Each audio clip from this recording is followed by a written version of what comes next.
Selamat pagi dan salam sejahtera bagi Bapak Ibu sekalian. Ibadah kali ini akan dilaksanakan dengan ibadah online. Untuk itu Bapak Ibu, kami undang untuk bangkit berdiri. Marilah ibadah pagi ini kita mulai dengan memuji nama Tuhan dengan Kidung Jemaat 161 bait yang pertama.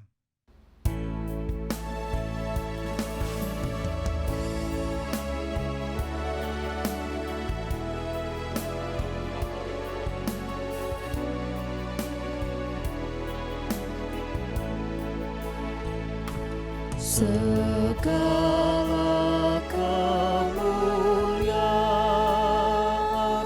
bagimu penebus, pun suara anak-anak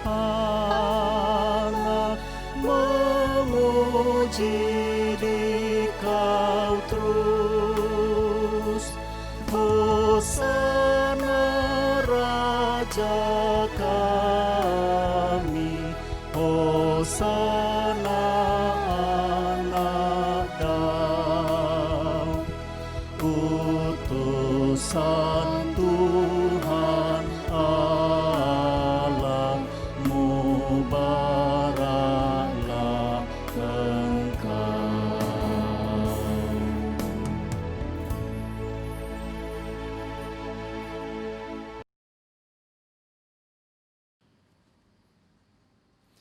Jemaat kekasih Tuhan, marilah ibadah sakramen perjamuan kudus pada masa Adventis ini kita lakukan bersama.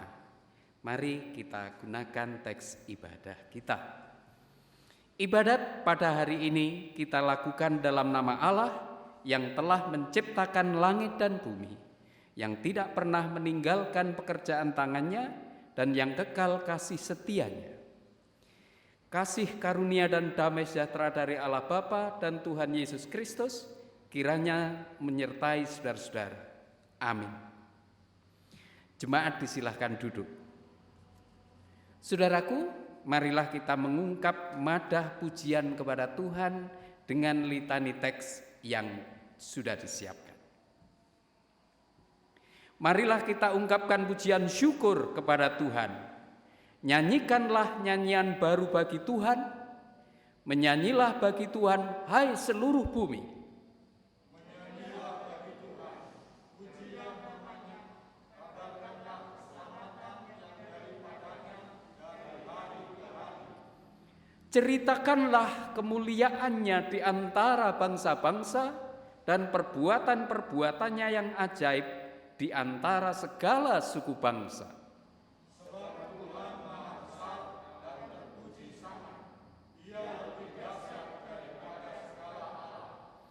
Biarlah langit bersukacita dan bumi bersorak-sorak. Biarlah gemuruh laut serta isinya. Biarlah bersukaria padang dan segala yang ada di atasnya. Maka segala pohon di hutan bersorak-sorai. Amin. Saudara-saudaraku, sebelum ibadah ini kita lanjutkan dengan penuh syukur dan sukacita, mari kita mengakui bahwa Tuhan sebenarnya adalah Allah yang maha baik dan maha kasih. Karena itu, mari kita selaraskan hidup kita dengan kehendak-Nya, dan kenyataannya kita sering mengingkari sabdanya. Syukurlah bahwa Ia Allah yang selalu mengampuni mereka yang mau mengakui kesalahannya dengan hati yang tulus. Karena itu, mari kita berdoa, kita akui kesalahan kita. Allah Bapa di surga, terima kasih bahwasanya kami umat-Mu pada Minggu Adventis kedua ini boleh menghayati sakramen perjamuan kudus, dan sebelum kami lanjutkan sukacita ini, biarlah Tuhan sendiri yang menyucikan hati, pikiran, dan roh kami. Ampunilah, berbelas kasihanlah kepada kami yang penuh keberdosaan ini. Pengakuan dosa ini kami ungkapkan semata karena percaya di dalam nama Allah Bapa Tuhan Yesus Sang Putra dan persekutuan Roh Kudus. Amin. Saudara-saudaraku kekasih Tuhan, bagi siapapun yang dengan niat yang tulus, dengan sungguh-sungguh, dan ingin hidup konsisten dengan meninggalkan segala dosa-dosanya, dan ia selalu mau hidup benar, berangkat dari firman Tuhan agar berkat selalu menaungi hidup saudara dan keluarga, bahkan seluruh dunia. Tuhan yang adalah pengampun sudah menyatakan anugerahnya buat kita yang dengan tulus setiap saat mau meninggalkan kesalahannya. Karena ia berkenan hadir dalam Kristus mengampuni kita, sebagaimana disaksikan di dalam kitab Ibrani pasal 10, khususnya di ayat yang ke-8 hingga yang ke-10. Demikian kesaksiannya. Di atas ia berkata, korban dan persembahan, korban bakaran dan korban penghapus dosa tidak engkau kehendaki, dan engkau tidak berkenan kepadanya, meskipun dipersembahkan menurut hukum Taurat. Dan kemudian katanya, sungguh aku datang untuk melakukan kehendakmu. Yang pertama ia hapuskan, supaya menegakkan yang kedua. Dan karena kehendaknya inilah, kita telah dikuduskan satu kali untuk selama-lamanya oleh persembahan tubuh Yesus Kristus. Amin. Saudaraku, sebagai hamba Allah, saya menyampaikan pengampunan dosa berlaku atas kasih dalam Kristus kepada kita semua. Amin. Mari kita sambut dengan pujian yang berjudul Penebusku disalib. Bait yang pertama dan ketiga saja.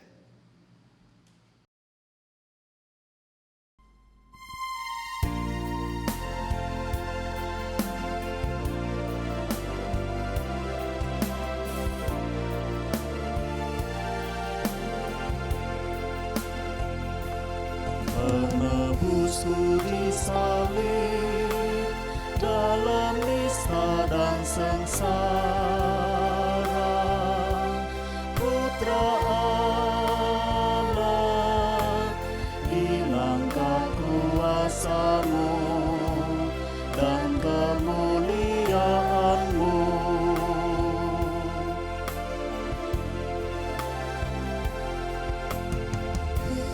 Penebusku disalib, biar aku pun setia bagi Dia. Oleh kematiannya aku dibangkitkannya.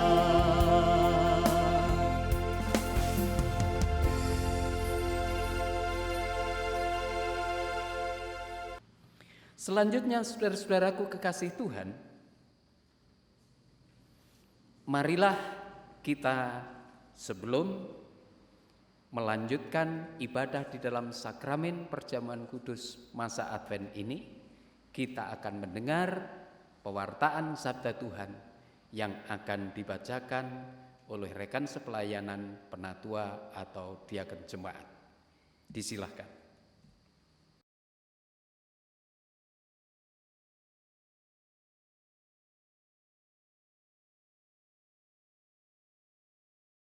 Bapak Ibu yang terkasih dalam Tuhan, kita akan membaca sebagian daripada firman Tuhan. Untuk pembacaan yang pertama diambil dari Yesaya 40.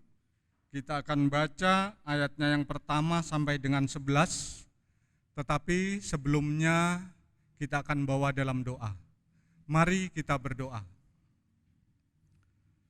Segala kemuliaan bagi Bapa kami yang bertahta dalam kerajaan surga.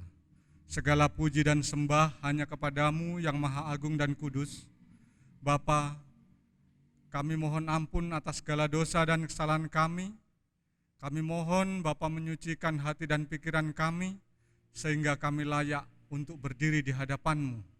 Terlebih kami mohon Bapa memberi kami roh hikmat dan pengertian, agar kami bisa mengerti akan maksud Bapa melalui firman yang akan kami baca dan dengarkan ini. Bapa, kami juga menyerahkan Bapak Pendeta Sistrianto yang akan menyampaikan kebenaran firman-Mu. Kiranya Bapa sendiri yang berbicara melalui hamba-Mu ini. Segala kemuliaan bagi Bapa kami yang di surga, berfirmanlah ya Bapa, kami siap untuk mendengarkan. Haleluya, amin. Yesaya 40 ayat 1 sampai dengan 11. Berita kelepasan. Hiburkanlah, hiburkanlah umatku, demikian firman Allahmu. Tenangkanlah hati Yerusalem dan serukanlah kepadanya bahwa perhambaannya sudah berakhir, bahwa kesalahannya telah diampuni, sebab ia telah menerima hukuman dari tangan Tuhan 2 kali lipat karena segala dosanya. Ada suara yang berseru-seru, persiapkanlah di padang gurun jalan untuk Tuhan, luruskanlah di padang belantara jalan raya bagi Allah kita. Setiap lembah harus ditutup dan setiap gunung dan bukit diratakan. Tanah yang berbukit-bukit harus menjadi tanah yang rata, dan tanah yang berlekuk-lekuk menjadi dataran. Maka kemuliaan Tuhan akan dinyatakan, dan seluruh umat manusia akan melihatnya bersama-sama. Sungguh, Tuhan sendiri telah mengatakannya. Ada suara yang berkata, berserulah. Jawabku, apakah yang harus kuserukan? Seluruh umat manusia adalah seperti rumput, dan semua semaraknya seperti bunga di padang. Rumput menjadi kering, bunga menjadi layu. Apabila Tuhan menghembusnya dengan napasnya, sesungguhnya lah bangsa itu seperti rumput. Rumput menjadi kering, bunga menjadi layu, tetapi firman Allah kita tetap untuk selama-lamanya. Hai Sion, pembawa kabar baik, naiklah ke atas gunung yang tinggi. Hai Yerusalem, pembawa kabar baik, nyaringkanlah suaramu kuat-kuat. Nyaringkanlah suaramu, jangan takut. Katakanlah kepada kota-kota Yehuda, lihat itu Allahmu. Lihat itu Tuhan Allah. Ia datang dengan kekuatan dan dengan tangannya ia berkuasa. Lihat mereka yang menjadi upah jerih payahnya ada bersama-sama dia, dan mereka yang diperolehnya berjalan di hadapannya. Seperti seorang gembala, ia menggembalakan kawanan ternaknya dan menghimpunkannya dengan tangannya. Anak-anak domba dipangkunya, induk-induk domba dituntunnya dengan hati-hati. Pembacaan yang kedua terambil dari 2 Petrus 3 ayat 8 sampai dengan 15a yang demikian pembacaannya. Akan tetapi saudara-saudaraku yang kekasih, yang satu ini tidak boleh kamu lupakan, yaitu bahwa di hadapan Tuhan satu hari sama seperti 1000 tahun, dan 1000 tahun sama seperti satu hari. Tuhan tidak lalai menepati janjinya, sekalipun ada orang yang menganggapnya sebagai kelalaian, tetapi ia sabar terhadap kamu, karena ia menghendaki supaya jangan ada yang binasa, melainkan supaya semua orang berbalik dan bertobat. Tetapi hari Tuhan akan tiba seperti pencuri. Pada hari itu langit akan lenyap dengan gemuruh yang dahsyat, dan unsur-unsur dunia akan hangus dalam nyala api, dan bumi dan segala yang ada di atasnya akan hilang lenyap. Jadi jika segala sesuatu ini akan hancur secara demikian, betapa suci dan salehnya kamu harus hidup. Yaitu kamu yang menantikan dan mempercepat kedatangan hari Allah. Pada hari itu langit akan binasa dalam api, dan unsur-unsur dunia akan hancur karena nyalanya. Tetapi sesuai dengan janjinya, kita menantikan langit yang baru dan bumi yang baru, di mana terdapat kebenaran. Sebab itu, saudara-saudaraku yang kekasih, Sambil menantikan semuanya ini, kamu harus berusaha supaya kamu kedapatan tak bercacat dan tak bernoda di hadapannya dalam perdamaian dengan Dia. Anggaplah kesabaran Tuhan kita sebagai kesempatan bagimu untuk beroleh selamat.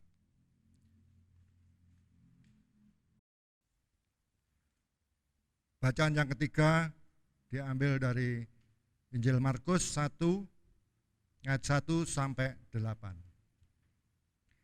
Yohanes Pembaptis. Inilah permulaan Injil tentang Yesus Kristus, Anak Allah, seperti ada tertulis dalam kitab Nabi Yesaya. Lihatlah, aku menyuruh utusanku mendahului engkau. Ia akan mempersiapkan jalan bagimu. Ada suara orang yang berseru-seru di padang gurun. Persiapkanlah jalan untuk Tuhan. Luruskanlah jalan baginya. Demikianlah Yohanes Pembaptis tampil di padang gurun dan menyerukan, bertobatlah dan berilah dirimu dibaptis dan Allah akan mengampuni dosamu. Lalu datanglah kepadanya orang-orang dari seluruh daerah Yudea dan semua penduduk Yerusalem, dan sambil mengaku dosanya, mereka dibaptis di sungai Yordan. Yohanes memakai jubah bulu onta dan ikat pinggang kulit, dan makanannya belalang dan madu hutan. Inilah yang diberitakannya, sesudah aku akan datang, ia yang lebih berkuasa daripadaku, membungkukkan dan membuka tali kasutnya, pun aku tidak layak. Aku membaptis kamu dengan air, tetapi ia akan membaptis kamu dengan Roh Kudus. Amin. Saudara-saudara, sebelum kita merenungkan firman Tuhan, mari sabda Tuhan kita amini dengan menghayati pujian dari Kidung Jemaat nomor 112, bait pertama dan ketiga, yang judulnya adalah Anak Maria dalam Palungan. Mari kita pujikan.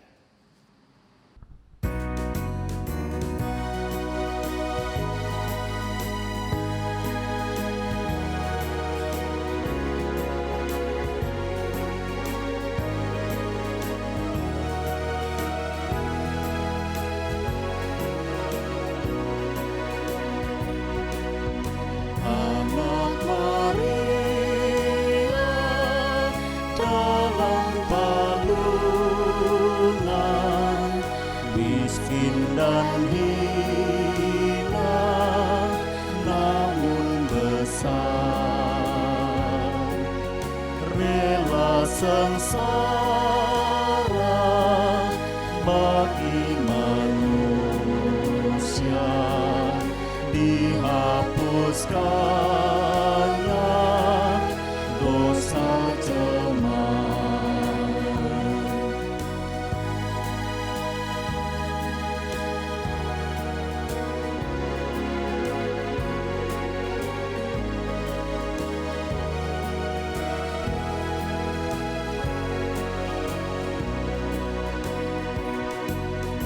Sabda nubuat, Ia Mesias, para malaikat memujinya. Layaklah Ia dimuliakan, kita miliknya, bahagia.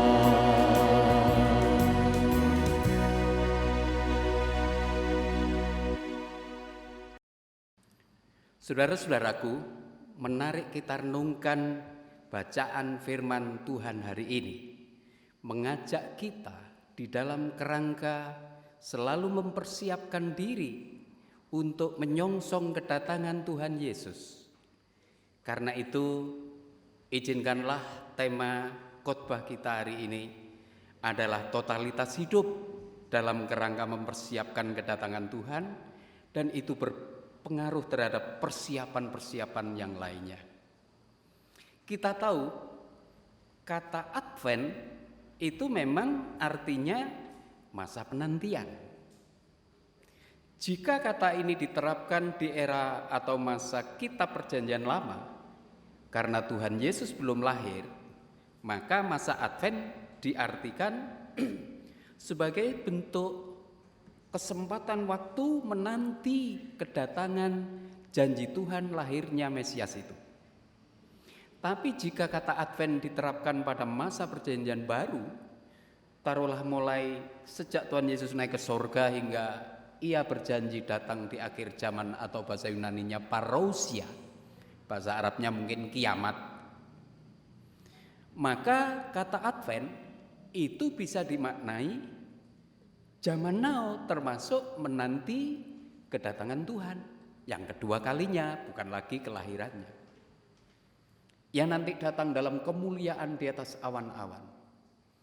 Figur Yesus tidak lagi bayi kecil mungil atau tokoh yang bergaul sehari-hari mengajar 2000 tahun lalu, tapi ia juga dalam kemuliaan surgawi. Dia adalah Alfa dan Omega, yang awal dan yang akhir. Saudara-saudaraku, menarik dari ketiga bacaan itu, paling tidak kita temui baik itu di masa penantian Perjanjian Lama maupun Baru, ada suasana kebosanan di situ.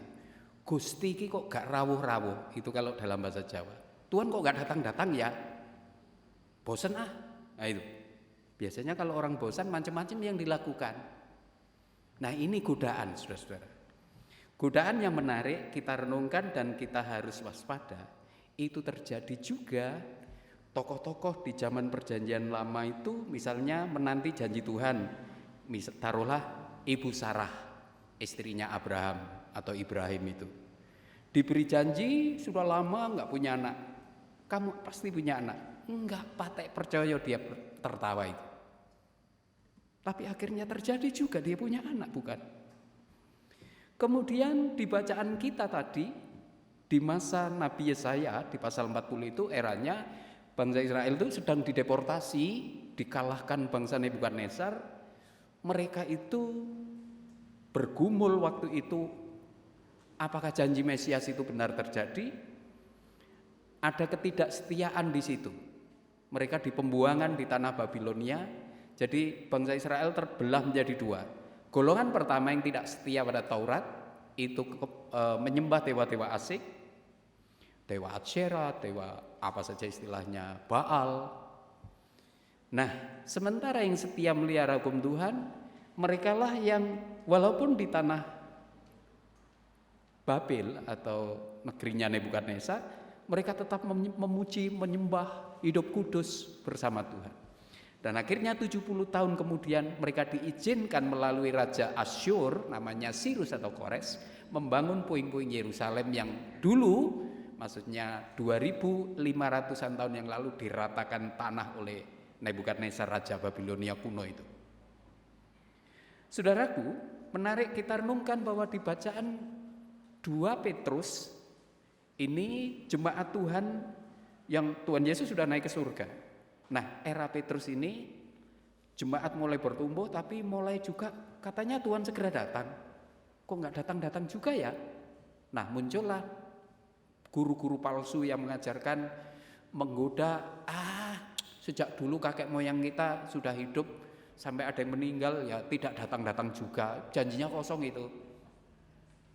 Jelaslah saudara-saudara, ajaran yang menyesatkan ini bisa menjadikan orang beriman pun bisa gelewar juga, akhirnya tidak setia. Termasuk zaman kita sekarang. Apakah ada ketidaksetiaan? Oh, ada. Misalnya di Eropa. Konon banyak gereja-gereja di Eropa sekarang berubah menjadi fungsi jadi bar atau mungkin kafe. Ya karena mungkin umatnya tidak banyak lagi, merosot. Bisa jadi godaan mereka tidak selalu mereka hilang Kristennya, tetapi karena mungkin merasa wah ini pajak gara-gara saya jadi orang Kristen jadi beban. leren atau berhenti sajalah jadi orang Kristen. Akhirnya mereka mengaku mungkin humanis atau bahkan mungkin ateis, karena memang di negara liberal atau tidak seperti di negeri kita, orang mau beragama silahkan, tidak apa-apa. Itu entah di Rusia, entah di Jerman, itu hak privat seseorang. Nah, saudara-saudara, itu di Eropa. Bagaimana dengan Asia? Ternyata ada banyak kasus orang terpenjara, jambret, kemudian korupsi, tetapi ada juga menyelundupkan narkoba, inisialnya ada nama Petrus, Yohanes, Bartolomeus, itu kan nama-nama Alkitab. Jangan-jangan nama Kristen mereka itu sudah tidak menyinarkan lagi arti Kristus yang ada di dalam kata Kristen. Kata Kristen, Kristianoi, itu dalam bentuk Kristus mini begitu. Maksudnya orang beriman harusnya meneladan Kristus. Tetapi karena sudah tidak setia pada firman Tuhan dan imannya, orang bilang Kristennya KTP itu. Saudara-saudaraku, bagaimana kita agar bisa tetap setia untuk memelihara iman di dalam menanti kedatangan Tuhan yang memang di era Rasul Petrus pun di surat 2 Petrus yang di bacaan kedua tadi pasal 3 ayat 8 hingga 15a, Rasul Petrus menjelaskan kedatangan Tuhan itu memang seperti pencuri, itu tidak disangka-sangka tapi pasti datang. Tetapi timingnya kapan? Nah, ini dia. Soal waktu, jam, bulan, tahun itu Bapa di surga yang tahu. Kita punya hak untuk menghayati hidup taat, setia, rendah hati. Nah, teladan nyata bisa kita lihat tadi di Injil Markus pasal 1 ayat 1 hingga ke-8. Kita tahu Injil Markus ini agak beda dengan kitab Injil Yohanes, Matius dan Lukas, bercerita kelahiran Yesus, bukan? Markus pasal 1 cuma ayat 1 doang yang bicara soal lahirnya Yesus. Jadi langsung menceritakan kerajaan Allah datang dumrojok, itu kalau bahasa Jawa ya. Tiba-tiba datang Yesus mengajar, sebelumnya didahului pendahulu yang namanya Yohanes Pembaptis. Dia berteriak, bertobatlah, kerajaan Allah sudah dekat. Maksudnya bersama dengan kedatangan Yesus yang mengajar, ia menyembuhkan sakit penyakit, mengusir kekuatan jahat. Allah berkuasa di bumi ini. Saudara-saudaraku, menarik Yohanes Pembaptis ini sebagai bentara atau pendahulu Tuhan Yesus. Dia tahu diri. Dia sebetulnya salah satu nabi yang hebat di mata orang Israel saat itu. Mungkin semacam sekaliber Elia. Bayangkan, dia hidup di padang gurun dan ia makannya belalang hutan dan madu hutan. Berarti dia tidak mau makan minum bersama orang kebanyakan. Mungkin dalam tradisi Jawa itu berpantang atau menghayati ngelmu, tapi ngelmu spiritual. Nah, dan dia berwibawa. Tapi ketika Tuhan Yesus datang, ia tahu diri bahwa dialah Sang Mesias, bukan saya. Di sini kita tahu Yohanes Pembaptis sangat rendah hati. Dia tidak meninggikan diri walaupun ia layak ditinggikan. Karena itu saudara-saudaraku, dia ketika Yesus mulai tampil mundur alon-alon, katanya sebuah lagu ya. Tapi konteksnya agak beda. Kalau mundur alon-alon umumnya lagu cinta kan itu. Tapi ini mundur alon-alon bukan karena merasa rendah diri, tapi low heart, rendah hati. Mari kita teladani perilaku hidup Yohanes Pembaptis ini, karena dengan kita setia dan taat kepada firman Tuhan, keep faith and love dalam bahasa Inggris, maka kita pasti melihat penyertaan Tuhan. Karena di dalam kesetiaan dan kasih sejati kita akan menimbulkan ketekunan, dalam bahasa Yunaninya hupomone. Kemudian yang kedua, kalau kita belajar dari Rasul Paulus di 1 Tesalonika 5 ayat 8, pakailah helm, maksudnya ketopong keselamatan. Yakni ada pengharapan di situ. Orang hidup kalau tidak punya pengharapan, selesai sudah hidupnya. Nah, saudara-saudaraku, orang yang selalu berusaha setia dalam iman, mengasihi sesama dengan tulus, walaupun kadang-kadang tidak diminta menderita juga. Bukan berarti derita itu membawa nikmat, itu masokis ya. Tapi tanpa diminta derita menyertai kesetiaan, itu adalah karunia Tuhan yang harus kita syukuri. Kita diizinkan untuk menderita, tapi nanti di dalam kemuliaannya, disitulah akan timbul ketekunan, hupomone, dan juga ketika kita selalu berketopongkan pengharapan karena kita yakin diselamatkan Tuhan Yesus, maka ketika Tuhan Yesus datang bagaikan pencuri, kita semuanya siap. Amin.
Jemaat disilahkan untuk berdiri.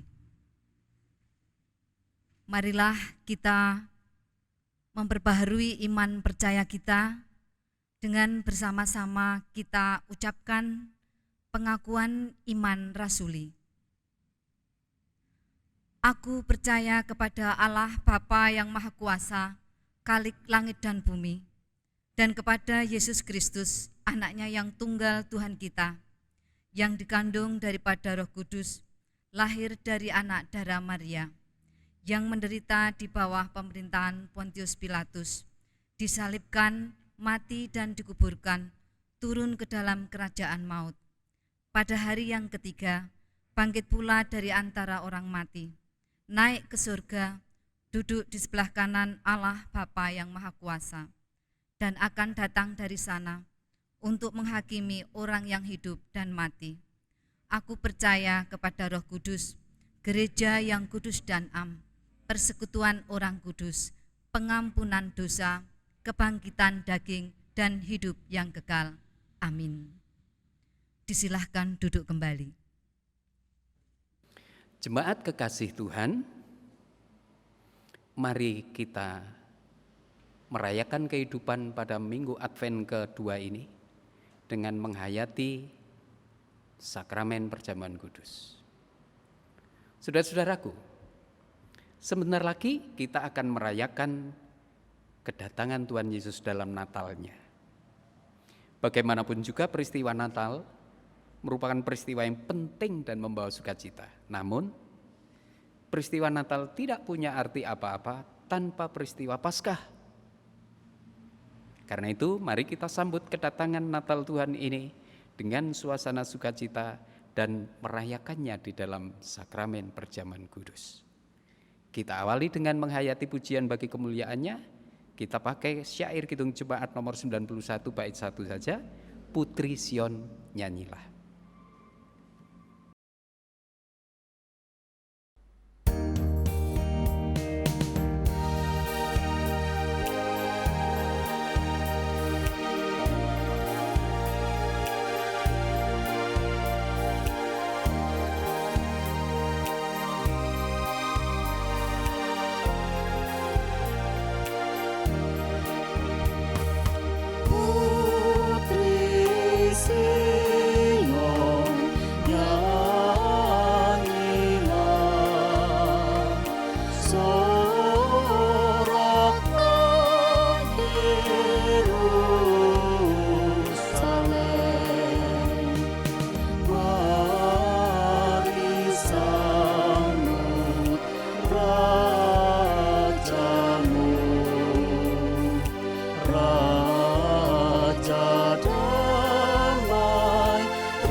Saudara-saudaraku, di dalam perjamuan kudus ini kita akan merayakannya dengan memakan roti serta minum anggur.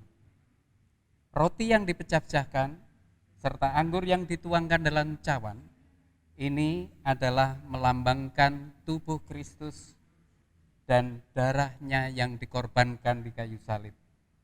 Sudah selayaknya jikalau kita datang ke meja perjamuan ini tidak dengan duka cita, melainkan dengan sukacita. Marilah perjamuan kudus ini kita hayati, kita awali dengan pujian kembali.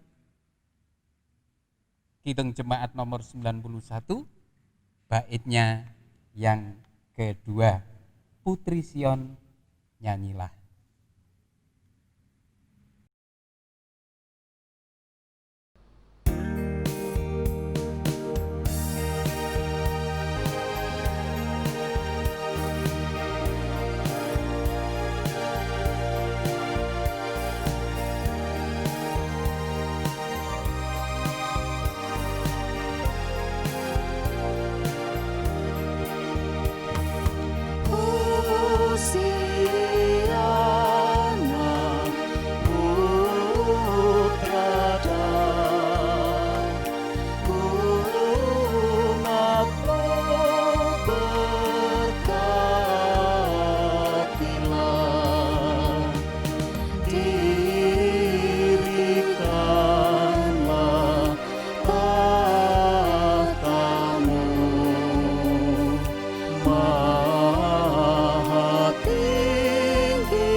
Saudara-saudaraku, ketika Tuhan Yesus menjelang disalibkan, Ia membangun perjamuan kudus yang terakhir kalinya di bumi Palestina sebelum disalib, tapi juga memberikan perjamuan kudus yang pertama pada jemaatnya.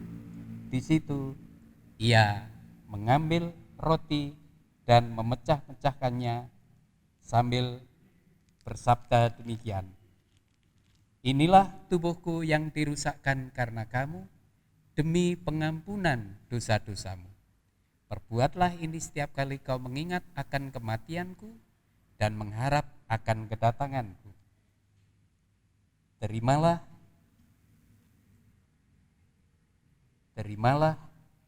dan makanlah.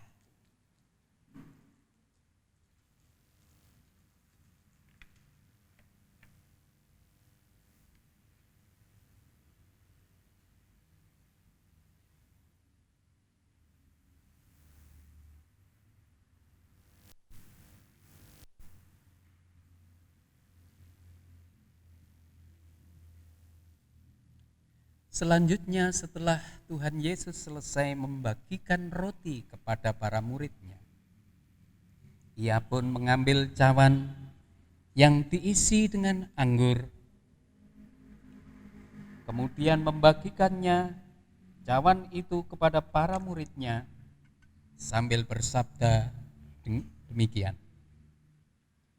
"Cawan ini adalah perjanjian baru yang tertumpah karena kamu demi pengampunan dosa-dosamu. Perbuatlah ini setiap kali kau mengingat akan kematianku dan mengharap akan kedatanganku."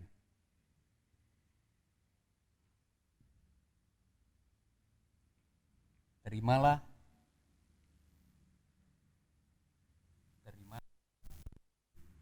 dan minumlah.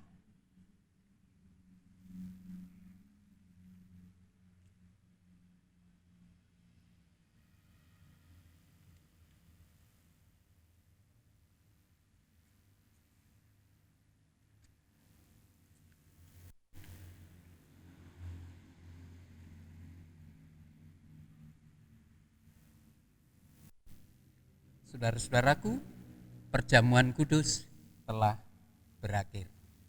Dan sebelum kita mengakhiri ibadah ini dengan mengucap syukur dan mohon berkat, mari kita undur dari meja perjamuan dengan sukacita sambil mengingat firman Tuhan yang ada di dalam surat 1 Petrus pasal yang kelima, ayat khususnya 8 hingga yang ke-11.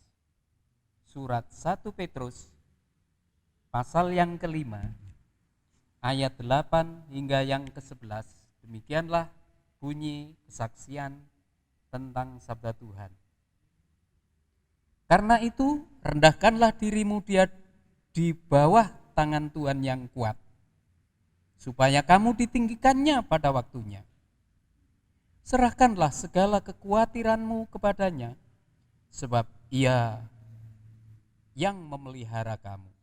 Sadarlah dan berjaga-jagalah, lawanmu si iblis berjalan keliling sama seperti singa yang mengaum-ngaum dan mencari orang yang dapat ditelannya. Lawanlah dia dengan iman yang teguh, sebab kamu tahu bahwa semua saudaramu di seluruh dunia menanggung penderitaan yang sama. Dan Allah sumber segala kasih karunia yang telah memanggil kamu dalam Kristus kepada kemuliaan yang kekal, akan melengkapi, meneguhkan, menguatkan dan mengokohkan kamu sesudah kamu menderita seketika lamanya. Ialah yang mempunyai kuasa sampai selama-lamanya. Amin. Demikianlah 1 Petrus 5 ayat 6 hingga yang ke-11. Kini jemaat kekasih Tuhan,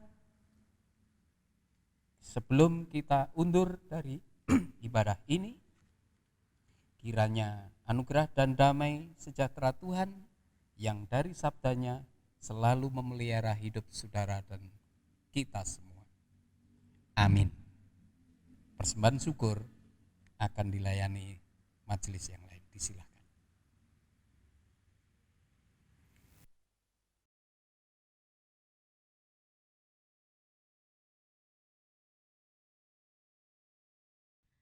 Bapak Ibu yang terkasih di dalam nama Tuhan Yesus Kristus, tiba waktunya kita akan menghaturkan persembahan kita. Namun sebelum kita menghaturkan persembahan, ada landasan dari firman yang akan kami berikan untuk menghaturkan persembahan ini, yang terambil dari kitab Amsal pasal yang ke-9 ayat yang ketiga. Muliakanlah Tuhan dengan hartamu dan dengan hasil pertama dari segala penghasilanmu. Mari kita haturkan persembahan ini dengan kita menyanyikan lagu dari NKB 66 ayat yang pertama dan yang ketiga.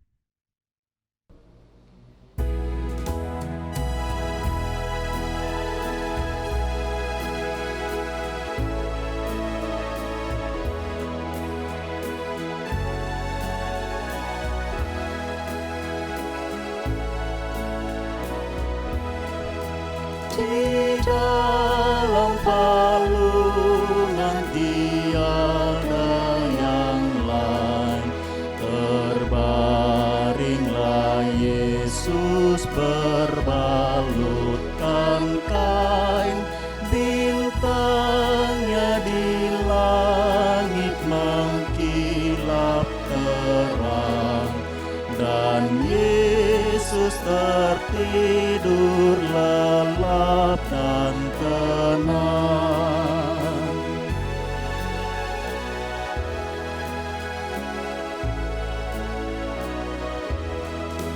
Ya Yesus Tuhanku, dengar doaku, tetaplah sertaku dengan kasih-Mu.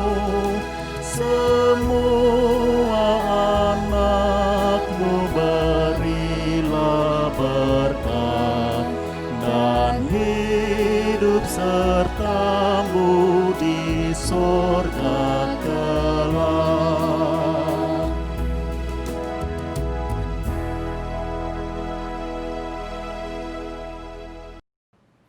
Saudaraku, jemaat kekasih Tuhan yang mengasihi Tuhan, sebelum kita akhiri ibadat Minggu dan Sakramen Kudus pada masa Advent ini, mari kita lebih dulu masuk di dalam doa syafaat.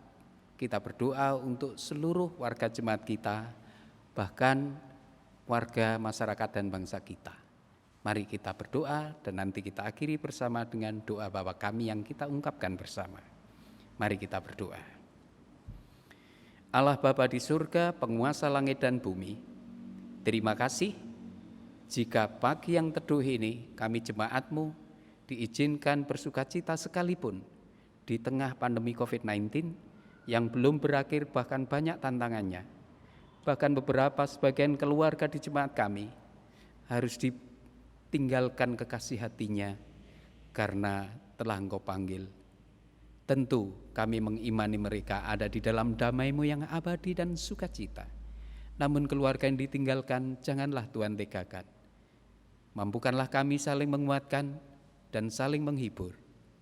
Berikanlah hikmat dan bijak untuk mengatasi persoalan pandemi COVID ini. Dan kami bersyukur para ahli virologi yang telah menemukan vaksinnya. Berkatilah penyempurnaan dengan uji klinis dan pelaksanaan sehingga mudah didapatkan oleh warga masyarakat. Istimewa bangsa kami tercinta, bangsa Indonesia. Ya Bapa di surga, kami pun berdoa untuk persembahan yang kami kumpulkan. Kiranya ini berfungsi guna untuk kemuliaan Tuhan melalui gereja-Mu. Kami berdoa untuk bangsa negeri kami tercinta yang sebentar lagi memasuki pilkada. Ya Bapa, tidak mudah melakukan hal ini. Banyak mungkin kepentingan-kepentingan yang saling berseberangan. Tetapi apapun perbedaan pendapat, tetapi ketika membawa kebaikan untuk umat secara umum di dunia ini, istimewa warga bangsa negeri kami tercinta, janganlah Tuhan tegakan perbedaan yang menjadikan perpecahan atau mungkin menjadikan korban yang tidak diinginkan, tragedi yang tidak diinginkan terjadi. Jangan Tuhan tegakan, berikan kekuatan keluarga yang terpaksa menjadi korban kekerasan. Bangsa dan pemerintah kami, khususnya Bapak Presiden Joko Widodo dengan kabinetnya, wakil-wakil rakyat, sesuai dengan nurani untuk menegakkan kebenaran dan keadilan. Tuhan berkati, Tuhan berikan kekuatan dan kesehatan, hikmat yang datang dari Tuhan untuk mengarahkan warga bangsa negeri kami tercinta ini menuju bangsa yang maju, beradab, sejahtera sama dengan bangsa-bangsa yang lain. Ya Bapa, jangan Tuhan tegakan bangsa kami ini. Tuhan, masih banyak hal yang ingin kami ungkapkan dalam doa kami, tetapi sebelum mulut bibir kami mengungkap, Tuhan tahu apa yang ada di dalam hati kami yang terdalam. Dan Kau sanggup memberikan yang terbaik menurut ukuran Tuhan, bukan angan-angan kami. Dan pastilah itu yang terbaik untuk semuanya. Untuk itu izinkan kami mengakhiri doa syafaat ini seperti Kristus yang telah mengajari kami berdoa demikian. Bapa kami yang di surga, dikuduskanlah nama-Mu, datanglah kerajaan-Mu, jadilah kehendak-Mu di bumi seperti di surga. Berikanlah kami pada hari ini makanan kami yang secukupnya. Dan ampunilah kami akan kesalahan kami, seperti kami pun mengampuni orang yang bersalah kepada kami. Dan janganlah membiarkan kami di dalam pencobaan, melainkan lepaskanlah kami daripada yang jahat. Karena Engkaulah yang punya kerajaan dan kuasa serta kemuliaan kekal selama-lamanya. Amin. Jemaat kekasih Tuhan, marilah kita akhiri ibadah ini dengan sukacita. Untuk itu saudara-saudara kami undang berdiri. Kini mari kita undur dari ibadah kita pada pagi ini dengan mengingat perintah Tuhan melalui para pelayannya yang mengingatkan, bekerjalah dengan sungguh-sungguh, dengan penuh rasa tanggung jawab. Ingatlah bahwa Tuhan memang tidak pernah menjanjikan langit hidup kita selalu berwarna biru, mendung-mendung kelabu, tetapi juga ada pelangi kasih-Nya. Bunga-bunga mekar tanpa layu, kesukaan tanpa air mata. Tetapi Tuhan janjikan adalah kekuatan dan kemampuan hari demi hari. Dan percayalah Tuhan selalu menyertai dan memberkati saudara-saudara di mara bahaya sekalipun. Dan kini terimalah berkat-Nya. Tuhan Allah Bapa kiranya menyinarkan cahaya wajah kemuliaan-Nya depan saudara-saudara. Ia yang hadir dalam Sang Putra dan persekutuan Roh Kudus, sumber keselamatan, penghiburan dan kekuatan, selalu menaungi, melingkupi hidup saudara, kini hingga Ia datang di akhir zaman. Maranatha. Amin.